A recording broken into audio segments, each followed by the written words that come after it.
and welcome to My Career in Data, a podcast where we discuss with industry leaders and experts how they have built their careers. I'm your host, Shannon Kemp, and today we're talking to Jaxon Repp from HarperDB.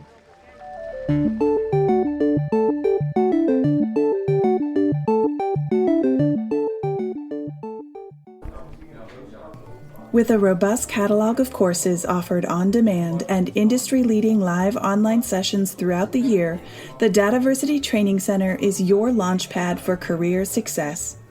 Browse the complete catalog at training.dataversity.net and use code DVTalks for 20% off your purchase. Hello and welcome. My name is Shannon Kemp and I'm the Chief Digital Officer at DATAVERSITY, and this is My Career in Data, a DATAVERSITY Talks podcast dedicated to learning from those who have careers in data management, to understand how they got there and to talk with people who help make those careers a little bit easier. To keep up to date in the latest in data management education, go to dataversity.net/subscribe. Today, we're joined by Jaxon Repp, the Field CTO at HarperDB. And normally, this is where a podcast host would read a short bio of the guest. But in this podcast, your bio is what we're here to talk about. So Jaxon, hello and welcome. Thank you so much for having me. I'm so glad you're here. And it's so nice to meet you. So tell me, okay, so you're the Field CTO at HarperDB. So tell me about HarperDB. HarperDB is a distributed application platform. So even though we have the letters DB in the name, and that's certainly what we started out as, the journey to product market fit is a long and unique one. And we found that no matter how high performance and distributed your database may be, the end-to-end latency always sort of involves so many other moving parts. Chief among them, the API endpoints that perhaps you use to fetch that data, and the in-memory cache that you use to speed up access to disk stored data. And we eventually evolved to a place where, in order to control our own destiny and to really, effectively guarantee, an SLA of X milliseconds, we needed to combine all of those moving parts into a single product. And ultimately, this distributed application platform is what was born of, our dream to build something that was easy to use and would reduce complexity, but then also our customers' needs to guarantee that distributed architecture didn't overwhelm them with complexity. Sure. So tell me, so as a field CTO, what is your role? What is a field CTO and what do you do for the company?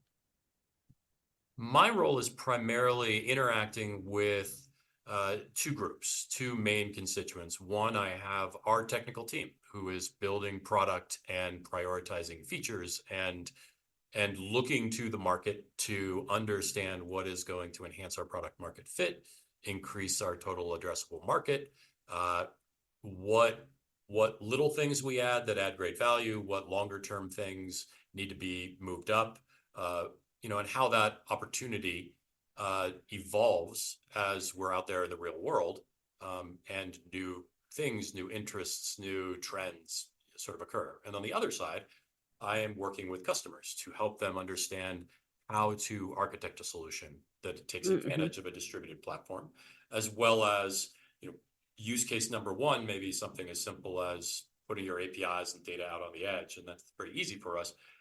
But as a platform, we are built in such a way that you can add new modules, new functions, new applications. So how do we architect those and how do we scope those in terms of compute resources required? And do I need another cluster, or can I just upsize this cluster? And what is my SLA, and how many nines do I want in terms of uptime? So I help work with customers sort of define those applications, help them scope, the infrastructure that we will spin up on their behalf. And then when there are missing pieces that would keep us from delivering, the complete solution, to go to the product team and help prioritize those things to meet our customers' needs. Oh, very cool.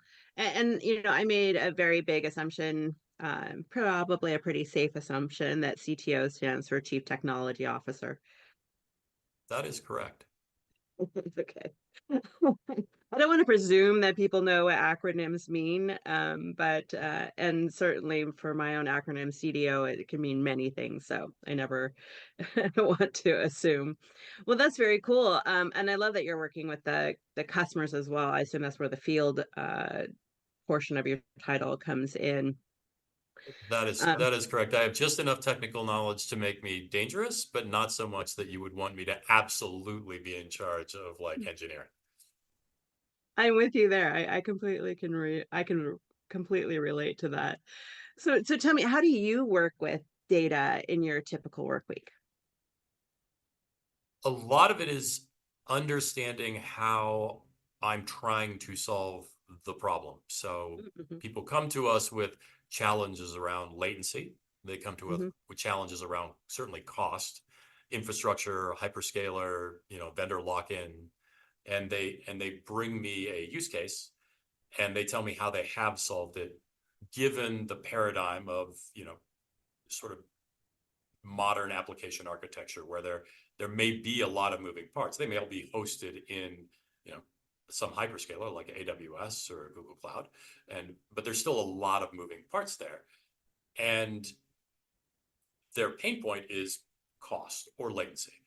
So a little bit of it is we could recreate the architecture you possess with fewer moving parts Mm-hmm. and deliver this, or how can I dive in and understand a little more holistically, not just this application, but let's talk about your organization as a whole. How could this paradigm benefit other groups? And how do I not just build a feature for this one stakeholder in your organization and instead build something that could be reused by other business groups? Or in the best of all possible worlds, I build a component that drops into your installation of HarperDB that delivers you all of the functionality you want, but then a generic version of that gets put into our add-ons repository and can serve as a jumping off point for other customers who might have similar challenges. Very interesting. So you're measuring latency, obviously, and it still blows me away. I mean, I'm dating myself to when we talk about milliseconds, it's so funny to hear that word and think on those terms, even though in my day-to-day use, I would love software and tech to be faster than it is even right now. And it's so much faster than it was 10 years ago. But and it Absolutely. sounds like you're doing a lot of ROI work for your customers as well in terms of because you mentioned cost. So Yep. looking Yeah. at a lot of data there. Yeah. Yeah. The paradigm that the challenge we're always trying to solve is a single digit number, right? It's just numbers that they want to keep below a certain point or above a certain point.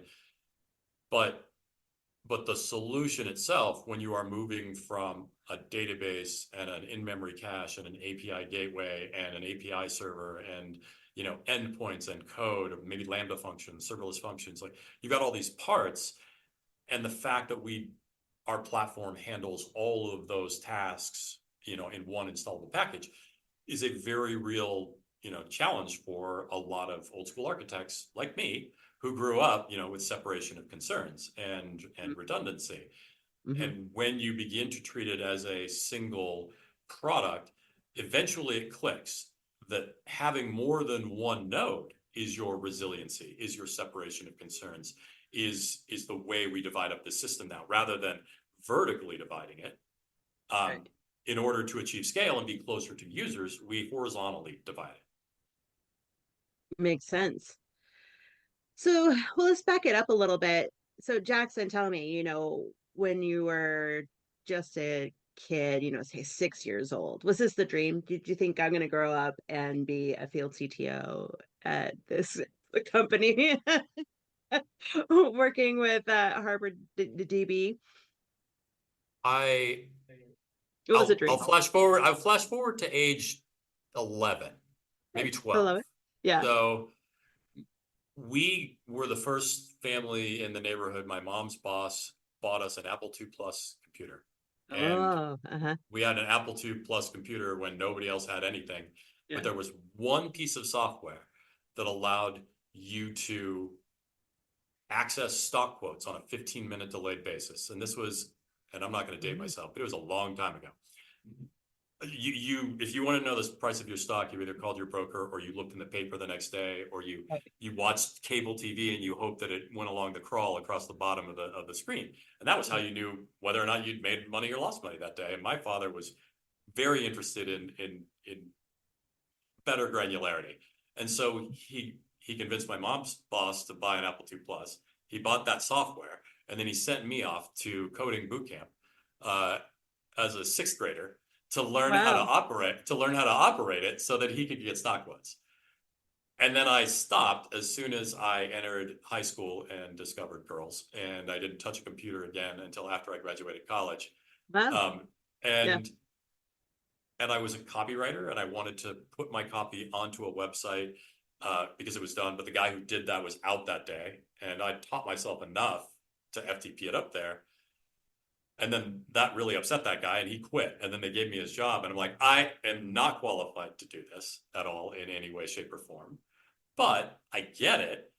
And then after immediately hiring somebody who knew more than me, who could actually do the core tasks, I set myself to learning by taking online tutorials and stuff. And at some point, everything clicked. I was like Neo in the Matrix. I saw all the code. I got it. Yeah. JavaScript made sense to me. And I'm like, I'm crediting wholly that basic programming boot camp from when I was like 11 years old that all of a sudden put that logical structure and process into your mind. And then everything else became easy. And the language didn't matter. It was syntax, logic, and processing. And that's kind of how I accidentally ended up here. Oh, that's very interesting. So what did you major in? Social sciences, Nice. emphases in marketing and economics. And Yeah. it took me, I told my father it takes lots of people 6 years to graduate from college. And he informed me that those people are called doctors. So I enjoyed college. I'm not sure I learned very much there. Yeah. Sometimes it's just the experience Absolutely. when you get into the workforce. Okay, so you start learning code. So what job are you doing now? So where did you go from there? So from that advertising agency, who hired me as a copywriter and then eventually made me director of internet. I was poached, went to a pure digital agency, and this is before the .com crash, and we were charging people $1 million to build them a website that now you could build in WordPress in 5 minutes. But we were the only ones who could do it, and man, there were so many snacks, and we were more than happy. We worked 24 hours a day because it was exciting and it was new, and over time, the industry matures, and you can't all just be cowboys. The process takes place, and I began to look at code not just as a personal achievement. It's more clever than the last one I wrote, or it's a little more performant. I began to look at the solutions and the problems and ways to abstract what I had built into almost components that I could glue together so that I would have to work less. Usability and user experience guidelines and rules and templates that I knew that if I put there, customers would complain less and they wouldn't demand documentation, because I inherently didn't want to write documentation. So I really focused on user experience so that it was so easy to use that nobody needed documentation. So then I didn't have to write any. Oh, that's so interesting. The first person I've talked to who was part of that initial web development craze, because you're right. I mean, it was so not many could do it. It was a lot more difficult.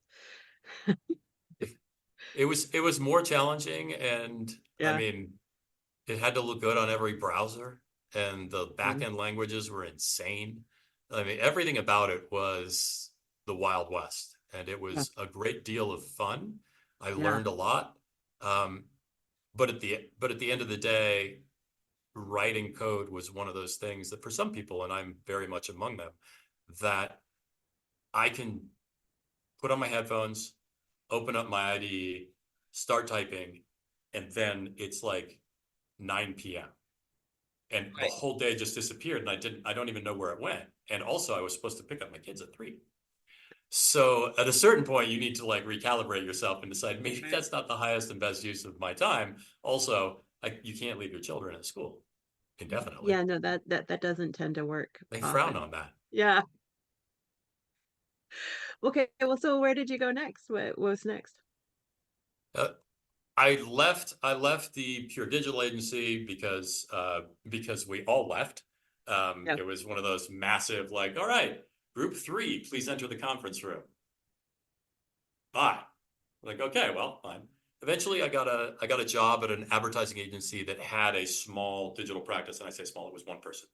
And Mhm. he was building the brochureware that would accompany the campaigns that we were doing in this, 5-person advertising agency.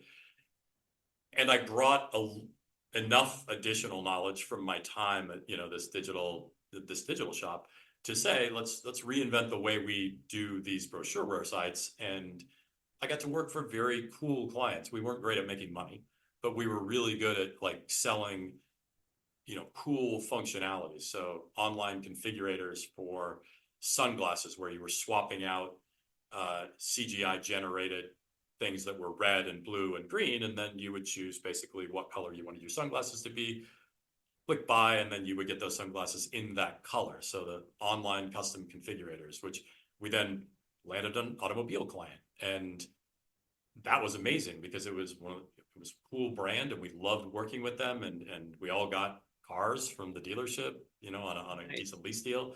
Yeah. And we were rock stars. It was fun, but it was also so cyclical in nature. Advertising is, this campaign is running and we need to launch this, and you pour everything into it and you make a lot of money and you launch it and it's super cool, and maybe you get an award at the open bar event that happens in February. But then next quarter we throw it away and we start over and we launch another thing for another campaign. And I was at the point in my craft where I wanted to love and nurture and build something. And so Mm. I left and I started consulting for one of our clients as their kind of in-house technical person, CTO, Mm. and started loving and nurturing them. And that was my first this is my 8th up. That was my first. And Mm. I learned a lot about everything that wasn't code, because at that point the code was easy, and Right. it became, is this the right product? Is the market ready? Is this the right leadership team? Mm. Are my coworkers sinks of energy, or are they fonts of productivity? And beginning to not get just enamored with the idea of having a job, Yeah. or even enamored with the idea of a product that seems really, really cool. It became the larger issues that every startup wrestles with, is product market fit. And am I just building this for myself? Am I alleviating a single pain point that I have because it upset me yesterday and nobody else has ever had this problem, and certainly no addressable market ever will. So being able to understand that the power to build things, which you possess when you are a developer, when you are making use of data to change theoretically the world, you shouldn't build everything just because you can. The Jeff Goldblum line, right? Just because you can doesn't mean you should, and even less does it mean that you should try to build a business on top of it.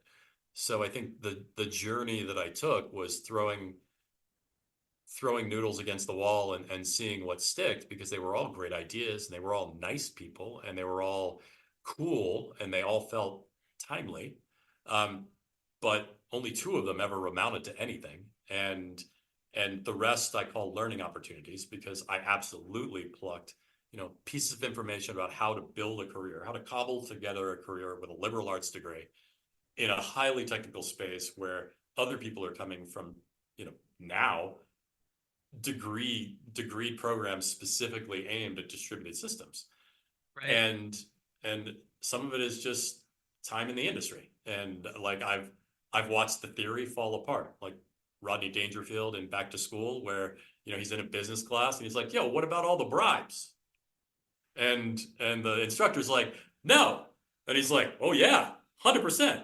And I'm like, I've got toggles in Linux subsystems that I switch on because I know it's gonna hurt me a year from now. And so by default, this thing is always switched off or on or whatever it is. So you learn from experience and you aggregate that, and then at a certain point, you begin to see other people coming up through the system that are, maybe not specialized, just like you weren't specialized. And you can give them that one little thing and say, this isn't a career, but this is 100% going to make your next boss feel like you know what's going on. And that's all we're doing. We're trying to build people, build teams, and build companies. And, my focus in these early stage startups, which is where I still technically consider HarperDB as we close our Series A here in the next few days or few weeks. Nice. Yeah. Thank you. Yeah, it's been everybody wears different hats, and as you start Mm-hmm. to specialize, now you have to worry about the people, and you look back on your own journey and you say, did I have mentors? Yes. Were they technical people? Very few of them. Very few of them. I mean, there's always the smartest guy you can think of in your entire career, and Yeah. you learn a lot of really smart things in this vertical about your job. But the other people may not have anything to do with technology. They are truly managers of people and organizations and expectations and customers and deal flow, and like, how does this organization respond to crises or Right. opportunities? We can't just throw away every priority every time somebody walks in the door. And how do you engage that discipline? And then more importantly, make it easier for other people to say no, because that's kind of the superpower you have to develop over time, is the ability to understand where your personal limits are, right? Don't abandon your children until 9 p.m. Or where your company limits, your resource limits, your financial limits are as an organization, as you try to figure out what product market fit might be. I love this story for so many reasons. I mean, what you're talking about fits into exactly why we started this podcast, because especially in the data space, and you're right, and there's a lot of degrees now in computer science and distributed systems, but there's no degree for data architecture or data modeling, those kind of jobs. And so many data practitioners there's no linear path. I've interviewed so many people who have so many different backgrounds. One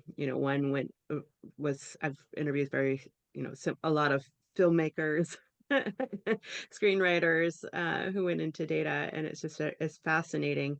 And I love that you follow your passion, and that you talk about, and you're talking about taking chances, and that you a couple have taken off, but it's been not always easy, but it's been a fun road.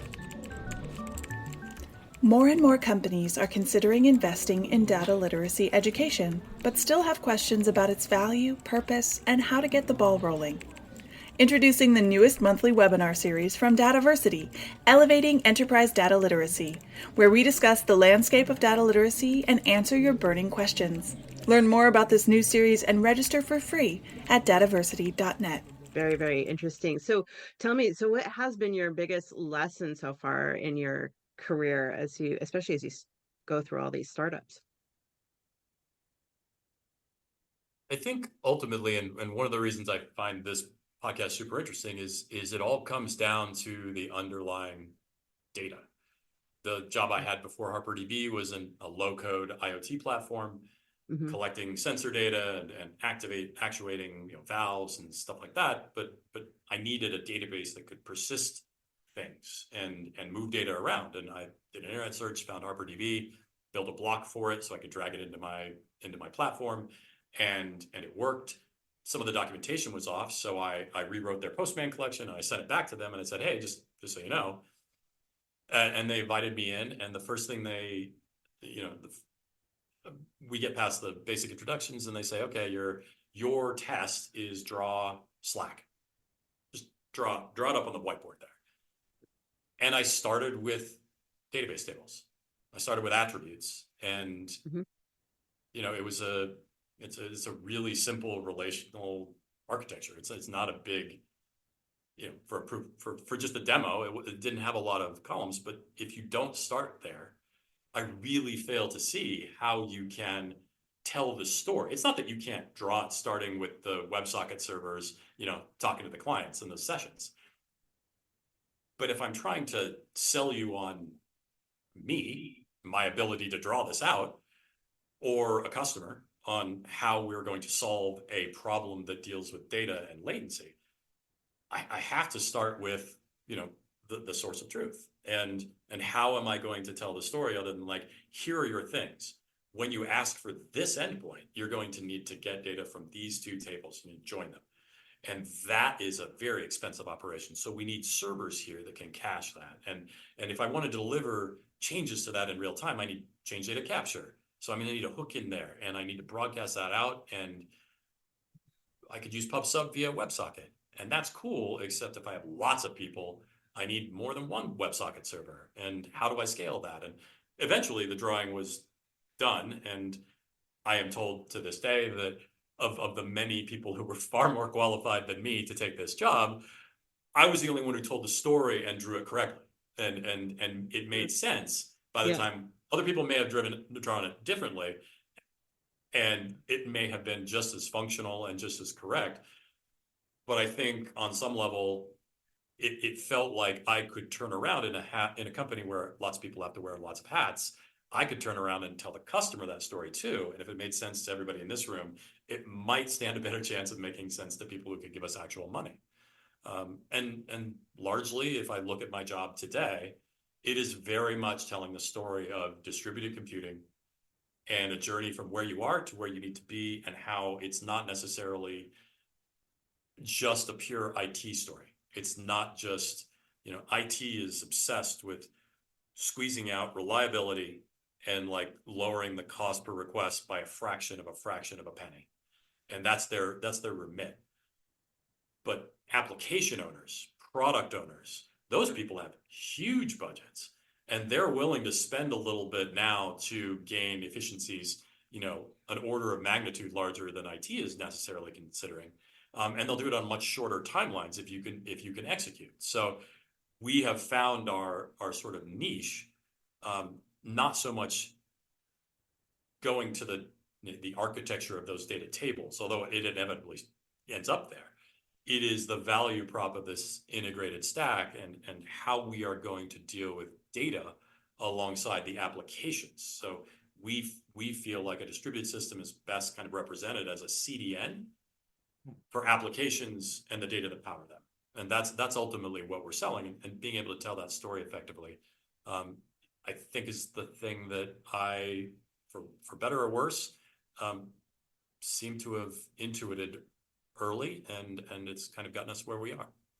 Well, I'm guessing that your liberal arts degree and your so much time spent in advertising helps your ability for storytelling and communicating in a way that's understandable to others. That and my extremely brief career as a stand-up comedian, yes, all of those things like congeal together. I think there is the paradigm of nerds who don't have social skills and people who have salespeople who literally couldn't code their way out of a paper bag.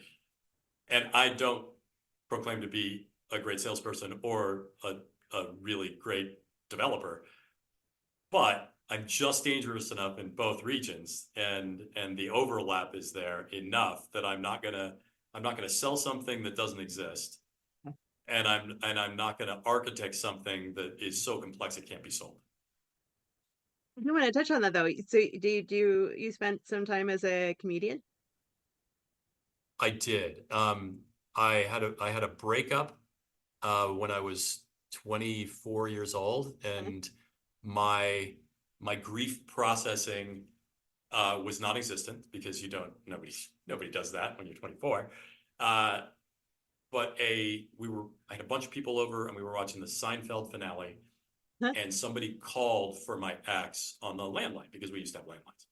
And I picked up, and they're like, "Hello, is Sarah there?" And I'm like, "No, Sarah's not here."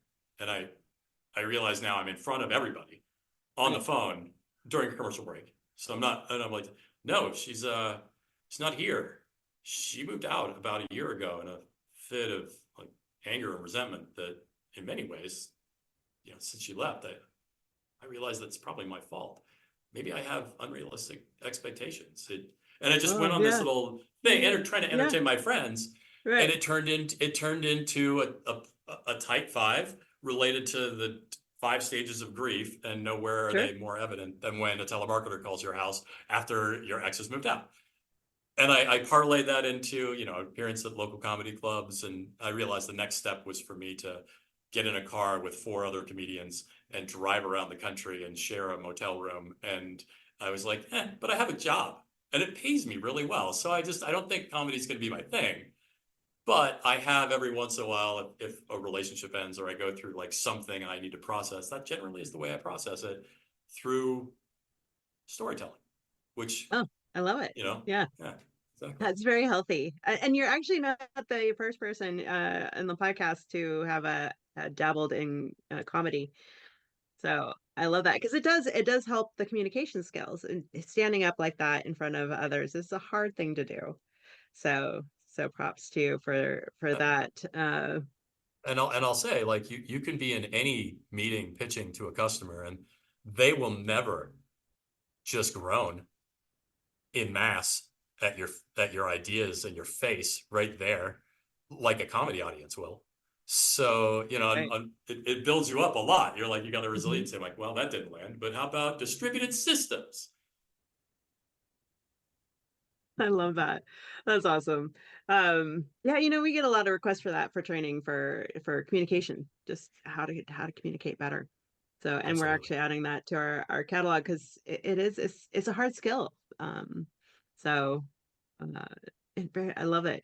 So tell me then, now having worked with data for a while, what is your definition of data? I suppose data is the underlying truth.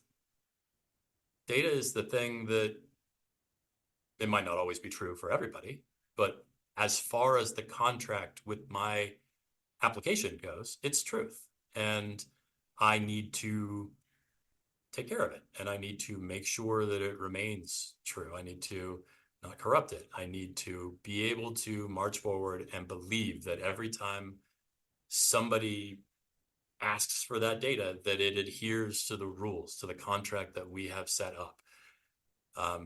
One of my, our head of strategy, who's, more over the pure technology angle, he said to me, I live in constant fear of exactly one thing, that a paying customer would be using our product and their data would disappear, and that we would no longer have a company. And that is a fear he instilled in me. And it is, I'm less afraid as the product has gotten more and more mature. We don't have those errors, right? We have lots of checks and balances to make sure that his greatest fear never came to fruition. I would think that my walking into any given room, my apprehension about any given project is that we architect it in a way that makes sense to the people that are going to be maintaining it going forward, because it is such a new paradigm.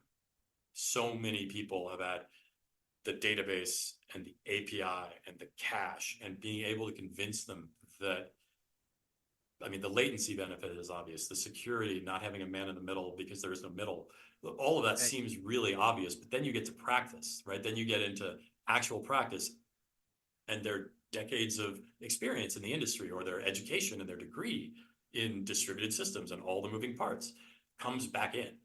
And you have to do a lot of bake-offs, and you have to prove your point, and you have to ensure them that data, whatever it is still truth, no matter how we choose to persist it and access it and deliver it. All of those layers were just extra, because we hadn't figured out what the true underlying truth and the need for, requirements around marshaling that data was. And now we have a really good idea, because we built lots of applications. So the best practice for data hasn't changed, but the best practice for everything that lives on top of it is what we're trying to improve. Oh, very, very nice.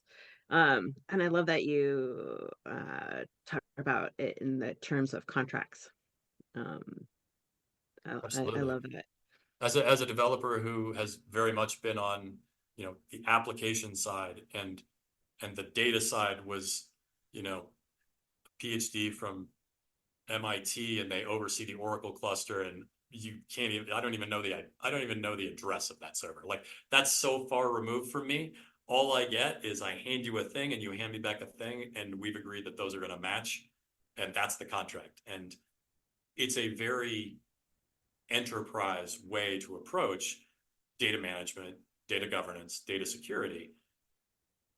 But more and more, in the same way we've seen infrastructure as code with Terraform, right? I have a template, and I can modify it, and I can redeploy new infrastructure like that, and it's super easy. And DevOps, exists because now all of a sudden developers can say what they need to deliver their application, and we are building a system that allows developers to declaratively define their data structures, define those relationships. Now, will they be necessarily as thoughtful and educated, and will their solution be as performant as something architected by a DBA with 20 years experience? No, probably not. But if I could build a platform that would let you get started and had a lot of methods and handlers and back-end processes to optimize your structure, to make recommendations, perhaps in terms of performance, and to get you closer and closer to being a full stack, including the data developer. So you can be a data architect, because ultimately, I know what I want to put on a web page, or I know what the API, I know what I want to send it, and I know what I want back. I know what the contract is. Everything else should be as intuitive as possible, and the fewer fiefdoms I enable in the process, I feel like the more productive organizations get to be. Yeah, it's very, very true. And again, so you are very good at storytelling, because it's a great way to look at it. And it's not a way that I've heard before. I'm gonna absorb that. I gotta use that. So tell me then, Jaxon, do you see, especially being at the forefront of a lot of this tech, do you see the importance of data management and the number of jobs working with data increasing or decreasing over the next 10 years, and why? I definitely see the number of people who are interacting with data increasing. I am not sure it's going to be on the persistent side, right? I don't think it's going to be in the field of databases. I think it's going to be around making use of that data and being able to recognize when the data structure as it exists, this source of truth, how I can make use of it intelligently and with the right amount of latency to deliver my end solution. I think of the sea change that happened when we moved from relational databases to document stores. And everybody's like, it's just a primary key lookup. Cool. But then eventually we all realized that all data is relational and we need to do joins. And now all of a sudden my document store falls apart. And the fact that I've denormalized all my data and I've got all these sub-objects sitting in there that should have been their own tables, and the Oracle DBA is sitting over in the corner laughing at us because he told us this 5 years ago, and now we've had an inflection point and we've got more users than ever and everything's slowing down. It's all falling apart. So I feel like data architecture is still very important, but if I look at the way we are letting developers architect their data, and then what are the behind the scenes processes, machine learning engines that are, being built off of, building models off of the data, or in some cases, restructuring that data intelligently based on other things that are happening in the system. It's not too big a shot to imagine that the data architecture that underpins all of this, even a distributed system, doesn't end up being the way that it starts. And that in many cases, we might not be responsible for that reorganization. The system might be smart enough to say, you know what, I am going to denormalize this. This is fine to denormalize. That? No, absolutely not. Needs to be relational. So I don't see so much DBAs, the traditional role of DBAs. I think if I look at traditional DBA, they want to optimize queries and throw a bunch of switches and be able to toggle things so that they get the best performance out of a query plan. I see a system being able to do that better, right? In the same way that machine learning can identify cancer in skin samples much better than traditional physicians. But I absolutely see people needing to orchestrate what are the weights in a machine learning model? How do I train but not overtrain? That sort of data management, use, testing is absolutely going to become critical. I look at things like ChatGPT and GitHub Copilot, and I was asked about how do you prepare I have two daughters, how do you prepare your kids for what's next? Like, you're in computers are going to be important probably. How are you preparing your kids to be ready for that world? I'm like, I'm pretty sure that in 10 years, they can be sitting, they'll be in high school and they'll be like, hey, it'd be cool if you went into my shopping cart on DHgate, which is like the Chinese source for like clones and dupes of, big fashion brands, and then sell it on a Shopify site that's mostly pink and is named Cozy's Closet after our cat, and it has a cat logo. And you just say that to like Alexa, and then that store exists, right? And it's like, I don't think anybody's going to be writing code, but I think the model that made that possible is going to be built on data. It's going to be built on not just data that's sitting at a table, but it's going to be built on code samples and user flows and metrics that come from Google, about conversion rates for different pages and templates. And like, I see all of the data congealing, but there's going to have to be somebody that at the very minimum builds the first one. Then probably we got a model that can rebuild that model and make it even better, and we don't need us at all. And then Skynet happens, and then Terminator and Sarah Connor, and we've seen how it plays out. But in the near future, data and jobs is going to be around how do you build a contract with machine learning systems to sort of codify what goes in so that you understand a little bit about what goes out, what's going to come out, and maintain that contract, because eventually you'll probably have to hand that contract off to another machine learning model that's going to do way better at it than you are. So just be prepared for, the contract you're negotiating to change over time. Agreed. And yes, absolutely. And I love that you threw in a Terminator reference there. So tell me then, what advice would you give to people then looking to get into a career in data management? Understand how sensitive companies are about their data. It's their lifeblood, right? I may make cars. I may make, I don't know, whatever the little hook is that holds my bananas up. I may make all of that, but at the core of my enterprise, there is data. My banana hook is way better than everybody else's because of the years of customer sell-through data that I possess. I know that if I make it in this color, I'm going to sell less of it, right? It's not just product design. It's all of the things around my ecosystem. And they are very, very proprietary about that, understandably. Moving to a new system is scary. Dethroning somebody who has owned, a segment of data is an enterprise challenge. It's a challenge of personality. There's so many politics that happen when you go into an organization and you're a vendor of a solution. You can be an architect to help them get there, but I'm not a consultant that's been brought in and empowered to like fire that division. I'm bringing consultants and like, we're going to make this all work. You are dealing with personalities and people and human beings that have feelings and they're scared and maybe they don't have the skill set. So how do you kind of help people understand? And storytelling has been my tool for that.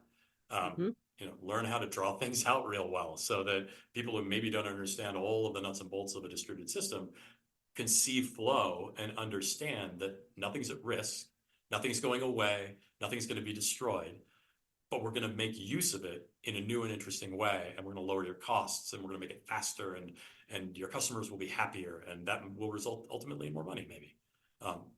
And that's the story you have to learn how to tell about applications, because it's not a web page in a store. It's how did I even choose what products go in there? Who curated this? Who curated my data? How did it end up here? And get in their mindset and have empathy around that, even if you think that their execution is highly flawed.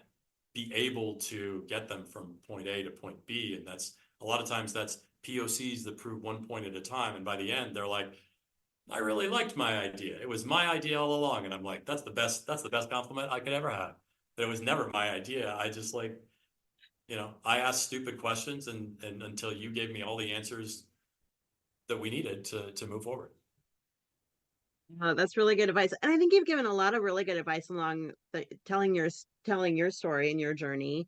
I mean, you've been tried a lot of different things, but not been afraid to try. You talked about, working through some challenges and figuring out your boundaries. And I think, being honest with yourself about your limitations, and it's so important. We've had a lot of those conversations in the podcast about, just the challenges of, being honest with oneself and recognizing, and then it's okay to fail and it's okay to learn, and that's how we grow. And so thank you for sharing all of that with us today. You're very Really welcome. appreciate it. And Jaxon, I would be remiss if I didn't ask if people wanted to look up HarperDB and learn more about what you do, where would they go? We are online on the internet at harperdb.io, and we have a robust Slack community for support. So if you want to pull down, it's free to download, free to get started. And obviously we're here to help you. We have a bunch of templates to help you, kind of components that you can drop in and get started doing everything from API gateway to MQTT brokers. We support our developers, because at the end of the day, we were developers who every single one of us found limitations in the products and companies we were working at, and decided to come together and build a solution that made it easier for developers to get from a POC to production without having to throw away everything, halfway through because it didn't scale or it didn't accommodate, an evolution. And that's ultimately what we wanted to create. And I think we've done a good job. And I invite everybody to go try it out. I love that. Our community, I know, loves free trials. So we'll make sure and get that out there. Well, Jaxon, thank you so much for taking the time to chat with us today. You're very welcome. I really enjoyed it. Likewise. And to all of our listeners out there, if you'd like to keep up to date in the latest in data management education and the latest in podcasts, you can go to dataversity.net/subscribe. Until next time, stay curious, everyone. Thank you for listening to DATAVERSITY Talks, a podcast brought to you by DATAVERSITY. Subscribe to our newsletter for podcast updates and information about our free educational webinars at dataversity.net/subscribe.